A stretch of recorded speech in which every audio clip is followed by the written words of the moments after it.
আসসালামু আলাইকুম প্রিয় দর্শক, আশা করি সকলেই ভালো আছেন। আজকে জানবো কমপ্লিমেন্টারি ফুড কী এবং এটার কেন প্রয়োজন পড়ে।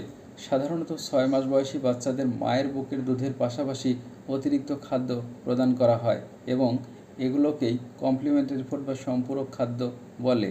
কারণ 6 মাস বয়স থেকে মায়ের বুকের দুধে শিশুর পুষ্টির চাহিদা পূরণ হয় না, তাই অতিরিক্ত খাদ্য দেওয়ার প্রয়োজন পড়ে। এর আরও কিছু বিশেষ কারণ রয়েছে, চলুন এ পর্যায়ে জেনে নেওয়া যাক। পর্যাপ্ত পুষ্টি সরবরাহের জন্য সম্পূরক খাদ্য প্রয়োজন। এছাড়াও শিশুর শারীরিক ও মানসিক বিকাশের জন্য প্রয়োজনীয় শক্তি, প্রোটিন, ভিটামিন এবং খনিজ সরবরাহ করার জন্যও অতিরিক্ত খাদ্য প্রয়োজন। ওজন ও উচ্চতার বৃদ্ধির ধারাবাহিকতা সংরক্ষণের জন্য কমপ্লিমেন্টারি ফুড প্রয়োজন। রোগ প্রতিরোধ ক্ষমতা বৃদ্ধি করার জন্য দরকার। চিবানো ও স্বাদ শেখানোর জন্যও প্রয়োজন। স্বাস্থ্যকর খাদ্যাভ্যাস গড়ে তোলার জন্যও সম্পূরক খাদ্যের প্রয়োজন। আশা করি উপকৃত হবেন। ধন্যবাদ।